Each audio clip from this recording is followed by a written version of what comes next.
Donc, il y a un grand Yachar Koach au Rav Dre qui m'a précédé. Alors, je m'excuse déjà dès le début. La vidéo ne sera visible que pendant quelques secondes, du fait que ma connexion est assez faible et donc la vidéo fait planter très rapidement la connexion. Alors, si on se penche et qu'on prend un petit peu le temps de lire les versets, on est très rapidement choqué, saisi par le fait que chaque fois qu'on parle d'Eretz Israël, on parle toujours d'une nécessité de la voir pour pouvoir l'acquérir.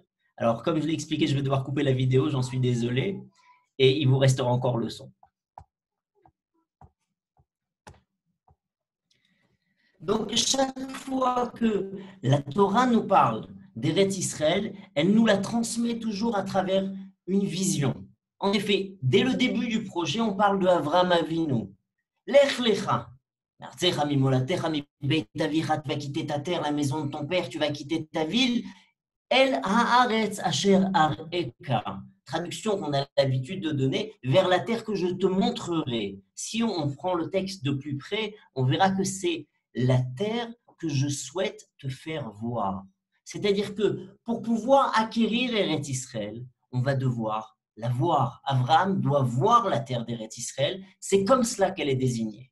Lorsque le peuple d'Israël va réaliser, après cette promesse multiséculaire, plus de 400 ans d'attente, le peuple d'Israël arrive sur les rives du Jourdain, ils vont enfin pouvoir rentrer en terre de Canaan, en Eretz Israël. On envoie des Meragelim, on envoie des explorateurs.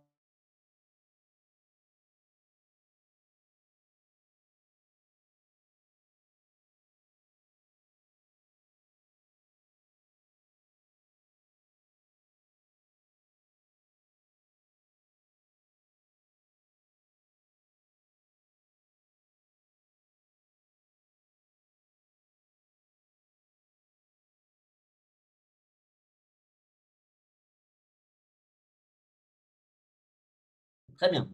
Désolé de l'interruption. Donc, la question, la mission qui est donnée par Moshe Rabbeinu aux explorateurs, c'est « Uritem et haaretz ma'i » et vous verrez. Qu'est-ce que c'est que cette terre? Hashemenaïm, Raza, est-ce qu'elle est fertile ou non? Ayesh ba'etz imaïn, est-ce qu'il y a des arbres? Comment sont les fortifications de toutes ces villes? Ce qui est impressionnant, c'est que Moshe Rabbeinu demande aux explorateurs d'aller voir. Il ne leur dit pas de donner un rapport. Il leur dit simplement, pour aller conquérir Israël, il faut voir. Alors allez voir. Il n'y a pas ici de demande de rapport. C'était le cas au niveau du projet chez Abraham Avinu. C'est le cas dans la première tentative au niveau des explorateurs. Et ce qui est encore plus surprenant, c'est que ça va être le cas lors de la vraie réalisation. Moshe Rabbeinu arrive sur les frontières d'Eretz Israël et Hachem le fait monter sur le mont Nebo. Et de là-bas, Moshe Rabbeinu va lui dire, dans les plaines de Moab, et Berana ver et haaretz hatova asher be'ever hayarden. Fais-moi traverser, demande Moshe. Je te supplie, et il va le prier à 515 reprises, de lui faire traverser ce Jourdain pour pouvoir quoi? Voir la terre d'Eretz Israël. Voir cette bonne terre qui se trouve de l'autre côté du Jourdain. C'est-à-dire que au moment où on arrive pour recevoir Eretz Israël, ce qu'il va falloir encore, c'est voir. Projet, réalisation, ce qui est indispensable pour acquérir Eretz Israël, c'est voir. Et là, la question qui se pose, c'est pourquoi? Pourquoi est-ce qu'il faut voir pour acquérir Eretz Israël? Pourquoi est-ce que la condition sine qua non de l'entrée en Eretz Israël, c'est un regard? Et si on voit la manière dont les Chachamim, dont les sages de la Torah ont toujours considéré Eretz Israël, ça passera toujours par la vision. Un exemple parmi des centaines. Rabbi Elimelech Mikarlin, 8e admour de Karlin, qui vit dans la première moitié du XXe siècle, en 1939, arrive en Eretz Israël pour une visite très spéciale. En fait, ce qui se passait, c'est qu'il venait spécialement pour prier, pour annuler le décret qui menaçait, en clair, les années sombres qui arrivaient déjà à l'horizon. D'ailleurs, en 1939, alors qu'il est en Eretz Israël, la Pologne est envahie par l'Allemagne nazie. Et alors que ses élèves le supplient, il lui dirait, il faut rester ici. ici tu es en sécurité, ne retourne pas là-bas. Il dit non, je retournerai là-bas et j'irai soutenir mes élèves, encourager les Juifs qui, eux, sont dans la souffrance. Et il va être assassiné par les nazis en 1942. Mais ce maître-là, lorsqu'il arrive en 1939, descend du bateau à Yafo. Et sur la route qui l'amène à Jérusalem, il reste collé contre la vitre. Et il regarde le paysage.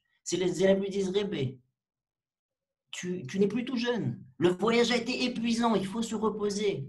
Et le Rav leur dit, mais comment pourrais-je fermer les yeux et ne pas regarder Eretz Israël? Hachem lui-même la regarde constamment. Mais Réchit Hashana, Ve'adacharit Shana, Ene Hachem Elokecha ba, Dieu pose ses yeux du début de l'année jusqu'à la fin de l'année. Il a constamment les yeux posés sur Eretz Israël. Et moi, je ne la regarderai pas, je ne m'émerveillerai pas. Et donc, il regarde. C'est-à-dire que la manière d'arriver à rentrer en Eretz Israël, c'est le regard. Il faut comprendre pourquoi. Pourquoi est-ce qu'il est si indispensable d'arriver à voir Eretz Israël?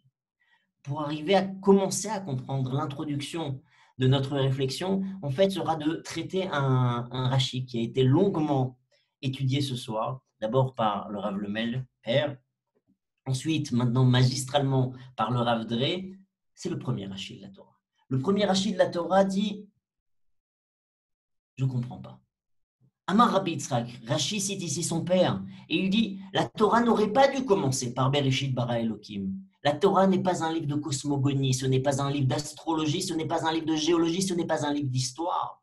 Pourquoi est-il besoin de nous parler de la création du monde? Pourquoi est-il besoin de parler d'Avraham, Yitzhak, Yaakov? Il faut commencer la Torah par Ve'achodesh Hazeh Lachem. La Torah est un livre, Torah Milachon Ora, c'est un livre d'enseignement, un livre qui nous apprend à vivre.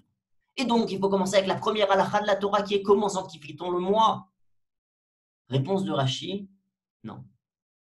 Il faut, un jour viendront où des gens clameront aux yeux du monde sur certaines tribunes que le peuple juif est un peuple de voleurs qui a volé la terre à certaines personnes. Alors, nous leur répondrons comme quoi Hachem a créé le monde. Hu bera'a unetana le asher yashar be'enav. Traduction standard, Dieu a créé le monde et par conséquent, il peut donner la terre à celui qui lui convient. C'est lui le propriétaire, c'est lui le boss et donc par conséquent, il fait ce qu'il veut. Il veut donner la terre au peuple d'Israël, alors la terre revient au peuple d'Israël. Expliqué ici, Rabbi Israël mais Alexander, le Balak Edat Yitzhak, et il dit, il faut lire le texte d'une autre manière. À qui Dieu donne la terre? Les Asher Yachar Be'enav, à celui qui est droit dans ses yeux, celui qui sait voir, celui qui a la vision droite, celui qui sait voir exactement comme Hachem voudrait qu'on voit, celui qui sait lire la réalité d'une juste manière, alors c'est à lui que revient la terre d'Eretz Israël. Pourquoi est-ce qu'il faut voir Eretz Israël? Pourquoi est-ce qu'Abraham doit la voir? Pourquoi est-ce que Moshe doit la voir? Pourquoi est-ce que les Meraglim doivent la voir? Parce que la terre ne peut revenir qu'à celui qui sait voir justement. C'est une condition indispensable. Et maintenant, on doit aller plus loin. Pour comprendre pourquoi c'est indispensable, on va suivre l'Admour de Sorochov. Rabbi Shmuel de Sorochov qui écrit dans son Pirouche sur Rosh Chodesh Tammuz, qui vient ici parler du Nyan des Meraglim, nous cite le Midrash de Echa. Dans Echa Rabbah, dans l'introduction, le Midrash fait un parallèle entre la sortie de Adam du jardin d'Éden et la sortie du peuple d'Israël de la terre d'Israël. Il dit les deux, c'est un phénomène qui se ressemble étrangement. Et dit ici, Reb Shmuel Sorochov, si la sortie du peuple d'Israël est comparable à la sortie de Adam du Gan Eden, ça veut dire que l'entrée en Eretz Israël est aussi comparable à l'entrée de Adam Arishon dans le Gan Eden. Et là, on doit comprendre qu'est-ce qui nous a sortis du jardin d'Éden. À cause de quoi l'homme a été expulsé de ce jardin merveilleux? La réponse est dans le Passouk. Vatere oto kitov. Chava était là et elle discute avec le serpent. Et le serpent lui parle de ce fruit qui est interdit par Dieu, qui symbolise la mort. Et le serpent lui peint ce fruit sous des couleurs chatoyantes, des couleurs incroyablement attirantes. Et Chava a vu ce fruit, va terrer Oto Kitov. Comme on dit dans la Gemara, et Nirim divrei Ploni, Nirim divrei Rabbi Ami, Nirim divrei Rabbi Yehuda. Les paroles de Rabbi Yehuda nous semblent justes. C'est-à-dire qu'elle a lu la réalité d'après les arguments du serpent. Et c'est vrai que ce fruit-là, qui est le fruit de l'interdit, peut-être qu'en fait, c'est un fruit qui est bien. Peut-être que grâce à cela, nous serons comme des dieux. Peut-être que grâce à cela, on fera un Kiddush Hashem merveilleux. Et tous les arguments du serpent viennent habiller ce fruit. Elle le prend, elle le mange. C'est-à-dire que l'erreur qui a expulsé Adam du jardin d'Éden, c'était une vision. Quelqu'un qui ne savait pas lire la réalité comme Dieu le voulait. Hachem a dit que ce fruit était interdit. C'est comme ça qu'il fallait le voir. Il ne fallait pas le lire autrement. La faute de Chava était justement d'arriver à le voir à travers les yeux du serpent. Eh bien, c'est exactement la même chose. Si l'homme veut arriver à retourner dans le jardin d'Éden, il faut qu'il lise la réalité d'une juste manière. Il faut qu'il lise la réalité avec les lunettes que Dieu lui a dessinées. Et lorsqu'on doit rentrer en Eretz Israël, ce qu'on attendait des Meraglim, c'était justement d'arriver à réparer la faute de Chava, d'arriver à réparer la faute de Adam Arishon, d'arriver à lire la réalité comme il le fallait. Vous avez devant vous Eretz Israël, comment allez-vous la voir? Est-ce que vous allez voir ici l'abondance incroyable de ces fruits miraculeux, la bénédiction qui déborde de cette terre, la Gdusha que vous pouvez arriver à réaliser dans cet endroit? Ou alors, Eretz Ochelet et Yoshvea, une terre qui mange ses habitants? Une terre qui ne nous laissera pas, nous laissera pas arriver à grandir. Une terre où nous allons tous mourir. Qu'est-ce que vous allez arriver à lire? Si les Meraglim avaient lu la réalité comme il le fallait, tel qu'Hachem l'attendait, alors tout aurait été réparé.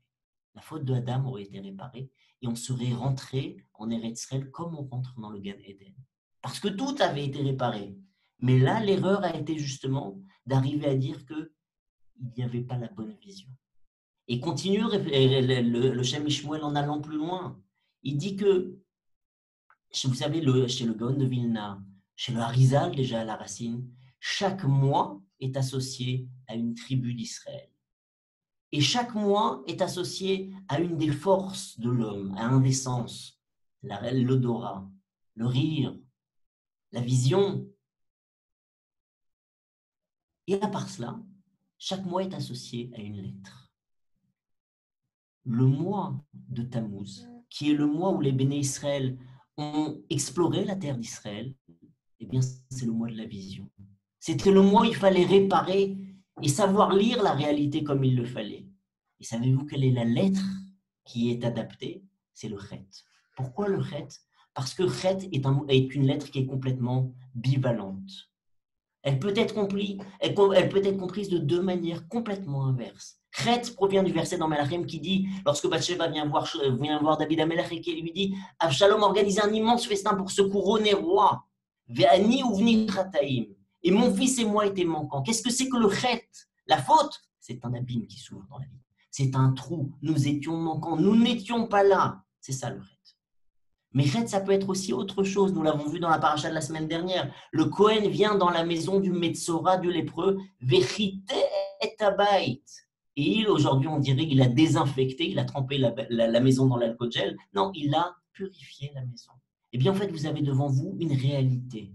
Et c'est vous qui décidez. Est-ce que vous voulez voir la faute? Et c'est cela que vous définissez. Ou est-ce que par votre regard, vous pouvez purifier la chose? Et en fait, c'est-à-dire que notre rôle à nous est d'arriver à voir la chose comme Hachem souhaiterait qu'on le voit. Je voudrais ici aller plus loin avec une merveilleuse histoire que nous devons à Reb Shlomo Zalman Auerbach, un des plus grands décisionnaires de la génération précédente, qui était à l'époque le Rosh Yeshiva de la Yeshiva, où ont étudié le Rav Simcha Buchinger, le Rav Shlomo Buchinger, la Yeshiva de Kol Torah, et entre autres, un des plus grands décisionnaires de la génération. Un de ses élèves, collègues, un des enseignants de la Yeshiva, le Rav Alexander Dinkel, avait signé un contrat pour une nouvelle maison, pas loin de la Yeshiva. Et le Rav lui a dit, tu as trouvé un endroit? Il lui a dit, Baruch Hashem, oui. Alors le Rav lui a dit, je viens avec toi pour le voir. C'est surprenant, le Rav dit, si le Rav veut, Baruch Haba. Et donc, Reb Shlomo Zalman accompagne son élève pour voir la maison. Il lui dit, alors, ça c'est la cuisine, où est-ce que tu vas mettre l'évier Bassari et l'évier Khalavi? Ça c'est la salle à manger où tu vas mettre ta bibliothèque. Où est-ce que vous allez manger? Où est-ce que les enfants vont jouer? Quelle va être la chambre du grand et la chambre des autres? Et Reb Shlomo Zalman s'intéresse à tous les détails. Et là, le maître, le Rav Dinkel lui dit, mais là, Rav, je ne comprends pas. Vous êtes une des personnes les plus occupées au monde, entre les shiurim que vous donnez, les décisions que vous prenez, et vous prenez le temps de venir me demander où est-ce que sera la chambre de mon fils. Qu'est-ce que vous venez faire? Et le Rav le regarde avec le sourire mythologique de Reb Shlomo Zalman. C'est un sourire, c'est un soleil qui se levait. On fondait devant la chaleur du sourire de Reb Shlomo Zalman. Et il lui dit, Bati la sim aïn tova bevetecha. Je suis venu pour mettre un bon œil dans ta maison. C'est-à-dire qu'il va y avoir plein de gens qui vont entrer dans cette maison, des gens qui souhaitent ton bien, des gens qui sont plus envieux, des gens qui sont plus positifs, des gens qui sont moins négatifs. Je veux être le premier. Parce que moi, je souhaite uniquement ton bien. Et dans cette maison, je veux injecter toute la bracha, toute la bénédiction qui vient avec un bon œil de quelqu'un qui cherche tout le bien pour toi. C'est-à-dire que lorsque nous regardons quelque chose, nous avons la possibilité d'arriver à injecter dans cette chose toute la bracha. En fonction de ça, vous pouvez arriver à comprendre un Sforno, Rabbi Ovadia Sforno, qui écrit sur le passouk que nous avons cité tout à l'heure. Moshe Rabbeinu demande à Hachem, et laisse-moi traverser pour que je puisse voir. Explique Rabbi Ovadia Sforno. Eten et aini ba letova bevirkati. J'étais etova le Israël leolam. Je vais mettre mon œil pour le bien avec ma bénédiction. Et cette terre sera bonne pour le peuple d'Israël pour l'éternité. C'est-à-dire que Moshe Rabbeinu, en ayant regardé la terre d'Israël, il a injecté toute la bénédiction du monde. À partir de maintenant, la terre était facile à conquérir. Il a réglé tous les problèmes d'intégration. Il n'y a plus de Misra d'Aklita, il n'y a plus de problème d'Ulpan, il n'y a plus de problème de Salklita. Moshe Rabbeinu en a un regard à régler tous ces problèmes. Pourquoi? Parce qu'il y a injecté tout son amour du clan Israël et toute son envie de faire le bien. C'est-à-dire qu'avec un regard positif, avec un regard l'étova, avec un regard juste, on change tout. Et donc, en fonction de cela, le jour où c'est Yom Ha'atzmaut, ce jeune état de 72 ans, c'est le moment où quelque part on se pose des questions, on essaye de faire le point. Alors qu'est-ce que c'est que l'État d'Israël? Il va y avoir des gens qui vont vous dire oui, l'État d'Israël est un État ultra-capitaliste avec un système de santé bolchevique. Et d'autres vont vous dire ah non, pas du tout, l'État d'Israël est un État bolchevique avec un système de santé ultra-capitaliste.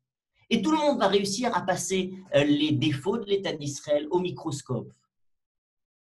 Mais nous avons justement, pour acquérir cette terre, nous la regardons avec un regard qui est le regard juste, qui est le regard de celui qui voit toute la bracha d'Hachem. Il y a une fois quelqu'un qui m'a dit quelque chose d'impressionnant. Il m'a dit, tu sais que dans la parabole du verre vide et du verre plein, on peut voir ce verre à demi vide ou à demi plein. Il m'a dit, tu verras toujours que la moitié vide est au-dessus, mais la moitié plein, elle est en dessous de la moitié vide.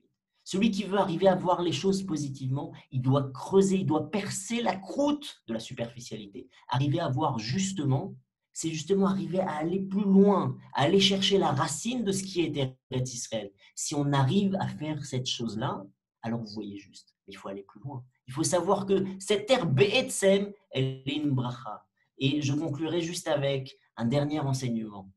Le Rabbi Israël Yitzhak Danziger mais Alexander, le Rabbi Alexander le Ismach Israël, bien ici cité la Gemara de Masechet Ketuvot Daf Zayin qui dit que si quelqu'un a fait un achat et qu'il n'est pas si réussi que cela, alors Yeshaprenu Be'enav, dit Bet Hillel à Bet Shammai, il faut lui en dire du bien. C'est-à-dire il revient de Machane Yehuda, il a acheté des tomates, elles ne sont pas super ces tomates. Alors dis-lui que c'est des bonnes tomates, au moins qu'il ne soit pas trop déçu. Dis-le Ismach Israël. Non, ça va beaucoup plus loin. Yesha becheinu be'enav. Tu vas les rendre meilleurs par ton regard. C'est-à-dire qu'il y a une nécessité pour acquérir Israël, c'est de voir juste. Il y a une nécessité lorsque on regarde les choses, de les voir avec un Aïn Tova. Mais ça va encore plus loin. Lorsqu'on les regarde bien, vous regardez ces tomates et vous dites qu'elles sont merveilleuses avec toute la bracha du Shabbat, la shakshuka qu'il va faire avec, ça sera la meilleure shakshuka du monde. Parce que vous les avez changées. Après nous, elles seront devenues meilleures grâce à votre regard. Maintenant, si nous arrivons à regarder Israël avec un regard juste, avec un regard vrai, un regard qui traverse la moitié vide, mais qui regarde toute la profondeur de cette moitié pleine, eh bien, on va dépasser tout cela. C'est-à-dire que nous allons remplir toute la moitié vide. Ça, c'est le regard. Un vrai regard qui sait voir la bracha d'Hachem transforme le tout. Et grâce à cela, nous acquérirons Béhémet Eret Israël. Et grâce à cela, tout ce qui nous manque sera complété. Et Niske, les Viat Mashiach, les Geoula Ashlema. Non pas simplement cet apéritif, ce début de délivrance, mais la délivrance tout entière, Bimera Piyamenu, avec tous les souhaits d'Atzlacha à celui qui me suit. Excellente soirée à tous. Et Rov Brachot.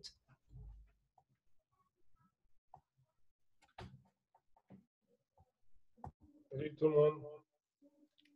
Bonjour à tous. Super écho. Parce que là, il y a encore l'écho.